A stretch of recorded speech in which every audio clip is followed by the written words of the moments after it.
Mirë, jemi në muajin e Ramazanit dhe ne e dimë që kjo është periudhë sakrifice, dedikimi ndaj Perëndis, por një sfidë që vjen bashkë me agjërimin është edhe trupi dhe ajo çfarë ne kalojmë në momentin që ne vendosim të agjërojmë, ushqyerja, oraret, pra është praktikisht një çrregullim e thëndi si i rutinës sonë të përditshme. Por si mund të shmangim lodhjen, dehidratimin, rënjen e energjisë gjatë ditës, sepse praktikisht hera fundi që ne ushqehemi kur agjërojmë është pak përpara se të lindë dielli në mëngjes. Çfarë duhet të ham nga ana tjetër në syfyr e çfarë duhet të ham edhe në iftar që të mos rëndohemi, por edhe të mos na marrë uria menjëherë. Pra janë disa pyetje që sigurisht ja bëjmë vetes her pas here, por na duhet ekspertët e fushës të cilët do na japin përgjigjet e këtyre të fundit. Me ne në studio sot nutricionistja Adelaida Gjone. Mirëmëngjes. Mirëmëngjes, mirë se vini dashur.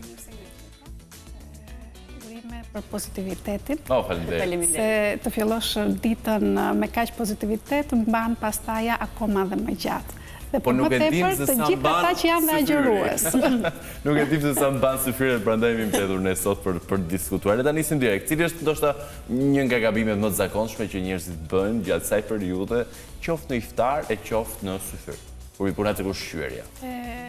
Zakonisht jam pak e rept në artikulim dhe do të thoja që sot të gjithë besimtarët ushqehem gabim.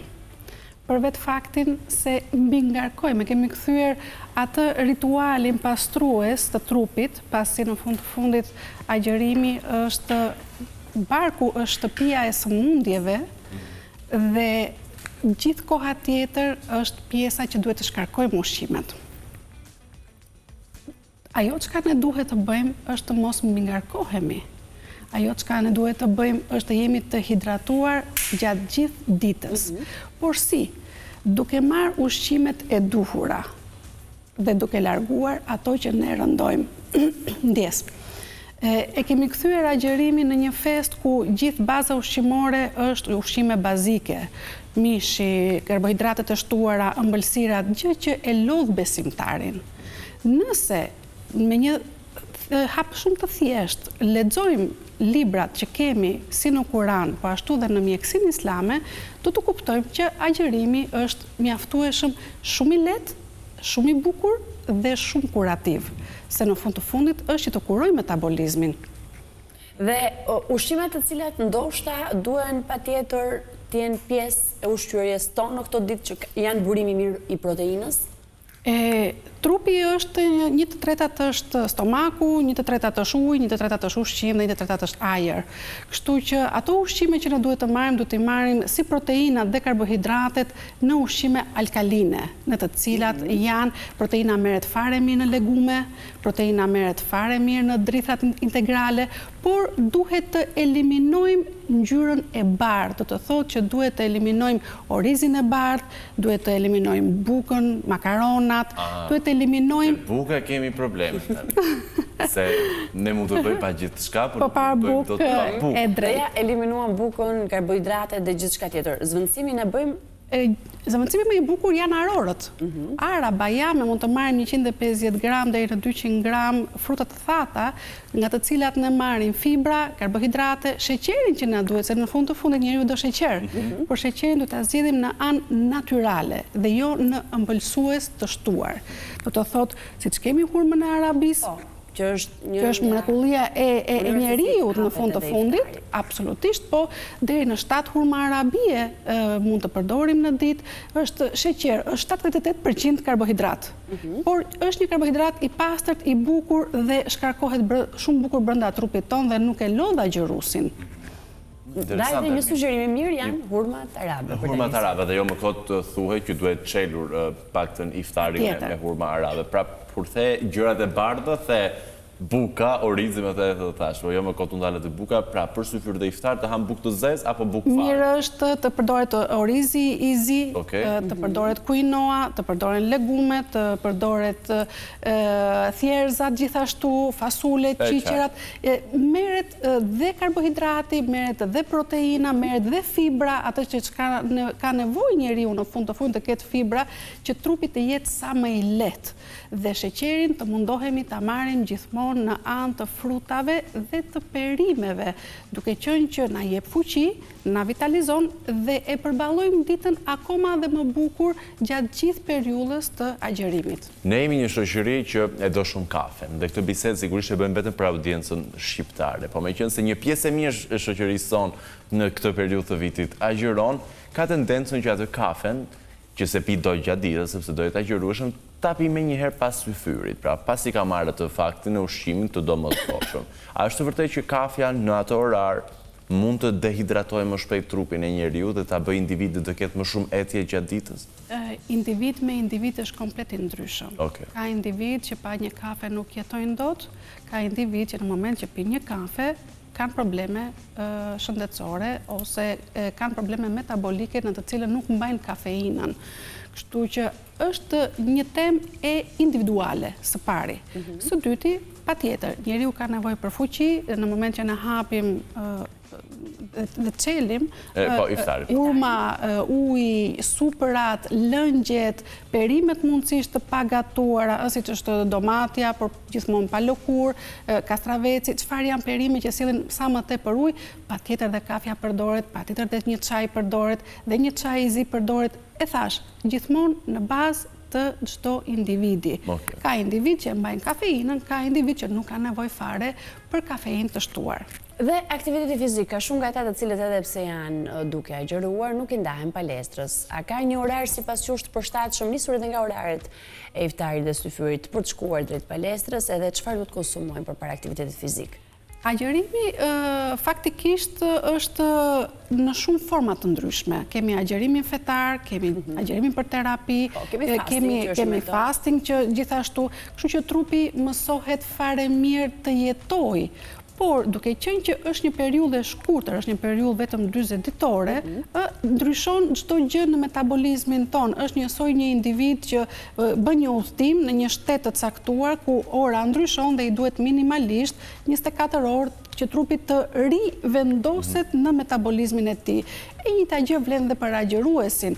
Në moment që një agjerues ka një ushqim shumë të shëndetshëm, pa abuzime, pa pije me gaz, pa të skuqura, pa çdo gjë, në moment që ka një gjumë të mjaftueshëm, në moment që ka një punë të pasforcueshme, absolutisht dhe një aktivitet fizik i moderuar, patjetër që mund ta bëj, por gjithmonë jo me mbështesa nga çfarë mban çdo individ në vetveten e tij. Mirë, bukur. Edhe Lajda, në qoftë se ndalemi pak tek një tjetër ushqim apo një tjetër grup ushqimesh që ti do i listoj, le të bëjmë një listë që t'i vim në ndihmën e publikut, përveç drithrave që tham buka, sa vështirë është të bëj pa bukë, orizi më the të thash, çfarë do përjashtoje menjëherë si pjesë e iftarit apo syfyrit? Jo për mendimin tim, por në bazë studime, çdo gjë e shprehur vjen nga një studim, absolutisht nuk vjen nga një individ. Jemi shumë të vegjël ne përpara atyre çka paparazët e tanë dhe studimeve që janë bërë. Në mënyrë kategorike nuk duhen të skuqurat që mjerisht në Ballkani sidomos jetojmë me ushqime shumë të rënda dhe me yndyrna shumë të shtuara. Në mënyrë kategorike do ulja përdorimin e mishit.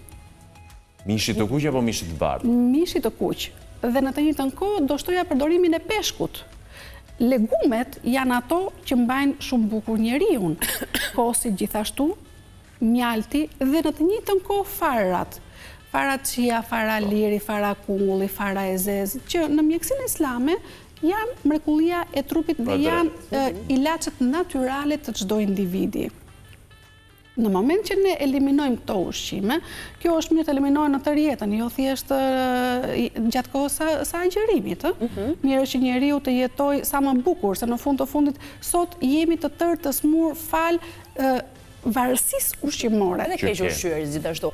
Varësi ushqimore quhet keq ushqyerja, sot është kthyer në varësi, do të thotë që njeriu i sotëm nuk jeton dot pa karbohidrate, nuk jeton dot pa fast food, nuk jeton dot pa pijet energjike dhe pijet me gaz, kështu që për mua është varësi, nuk është thjesht një keq ushqyerje. Dalemi tek ato të cilat konsiderohen super ushqime. Kemi të bëjmë me një trend global, apo vërtet kemi të bëjmë me produkte që duhet jenë patjetër në tryezën tonë. Flasim për avokadon, flasim për patatën e kuqe, për quinoan, për farat chia, gjithashtu dhe farat e linit. Njeriu i sotëm është tranzicion. Nëse marrim si vendodhje, ne Shqipëria nuk e kemi pjesën tonë avokadon. Po kemi boronicën. Kemi boronicën, kemi arën, kemi lajthin, kemi bajamen. Vlerat ushqimore i marrim pafundësisht bukur dhe fal ushqimeve që ne na ofrohen.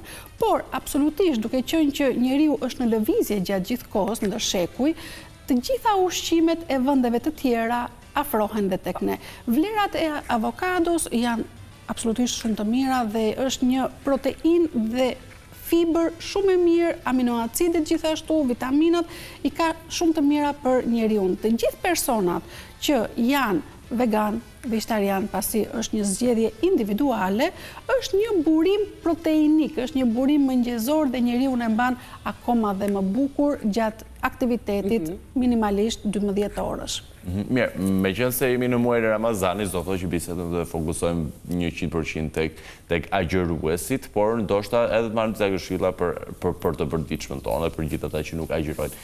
Sa duhet të jetë diferenca midis vakteve, kur them sa në kohë zgjatje. Pra, nëse ne vendosim të të ushqemi 4 herë në ditë apo 5 herë në ditë, nga vakti 1 në vaktin 2, sa duhet të jetë kohë zgjatja midis tyre? Njeriu i sotëm është në 5 vakte. Të parët tanë ka qenë 1 vakt, 2 vakte. Trupi sot merr mjaftueshëm dhe tepri ushqimore, kështu që ka nevojë të shkarkoj.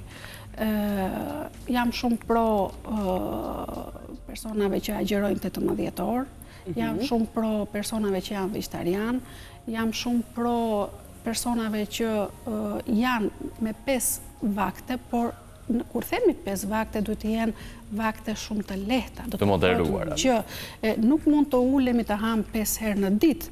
Ajo vakti i 2, i 4 dhe i 5 janë këto ngacmimet e metabolizmit. Një banane, pak fata.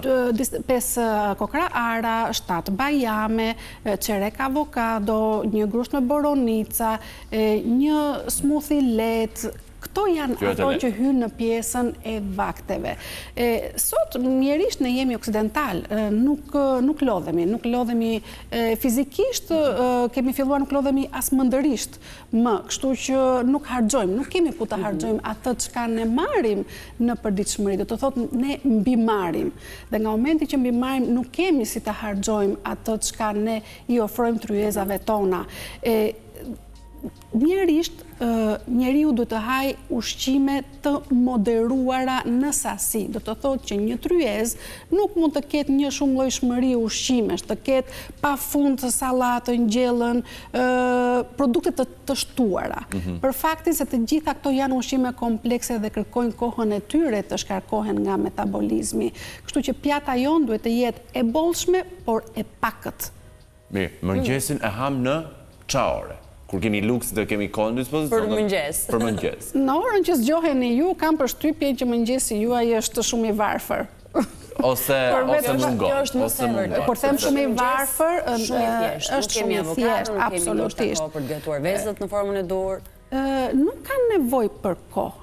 Do të thotë që me një banane, 5 kokra ara, gjysmë avokado, luga e mjaltit, pak vaj kokosi ose vaj fare së zezë, nuk ka kohë.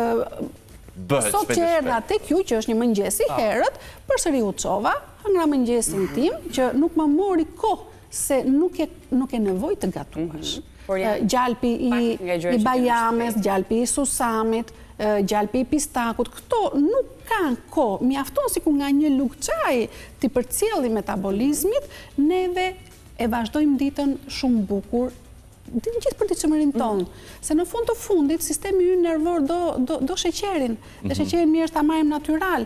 Hurmat nuk janë vetëm në pjesën e agjërimit, hurmat duhet të jenë pjesë e çdo individi në përditshmëri. Se ka dhe lloje hurmash, mos gabojmë. Absolutisht, absolutisht. Lloje të ndryshme, sigurisht me benefite, por dikush shumë e dikush më pak. Absolutisht, çdo vend është i mësuar me atë prodhim çfarë ka. Hurmat absolutisht vijnë nga vendet arabe, por sot planeti është mësuar që të përdori hurmën qoftë dhe jo në përditshmëri, por në pjesën më të madhe të kohës. Cilës dietë i beson më tepër? Asaj mesdhetare, dietët kemi dhe keto, të shumë diskutuar në Shqipëri, gjithashtu tashmë po flasim edhe për një dietë e përqendruar e gjitha në produktet shtazore. Karnivore.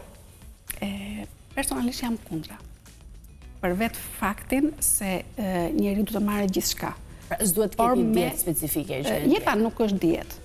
Jeta nuk është as dieta e mishit, as dieta e ujit, as dieta që dalin në përditshmëri. Jeta është regjim ushqimor, jeta është përditshmëri. Nëse në përditshmëri ushqehemi siç duhet, ne jetojmë shumë bukur. Rëndësi ka mosha metabolike tek një individ. Nuk do të thotë se sa i shëndosh apo sa i dobët është një individ, ka të bëj organet brenda ti se sa të shëndetshme janë. Kështu që personalisht jam kundra dietave. Sa të ndërgjegjshëm jemi ne për moshën e metabolizmit tonë në Shqipëri? Shumë pak. Edhe ne jemi akoma në fazën që pa ngrënë nuk jetohet, në moment që fatkeqësisht jetojmë dhe në trend. Aktualisht jetojmë në trendin e rrjeteve sociale, teori hedhin teori dhe teori shtojnë teori. Por njeriu duhet të jetë në përditshmërinë e tij sistematik, që mosha metabolike të jetë sa më e re. Dhe kthehemi përsëri, nëse do të kthehemi në agjërimet fetare, siç kemi agjërimin e fesë krishterë, siç kemi agjërimin e hindus, siç kemi agjërimin e budizmit, këto janë agjërime jo ekstreme, janë agjërime që dita mbushet, eliminohet proteina shtazore dhe futet në përdorim proteina bimore që trupi të pastrohet, që organet të rigjenerohen, të rinohen dhe të kemi sa më pak sëmundje në jetën tonë.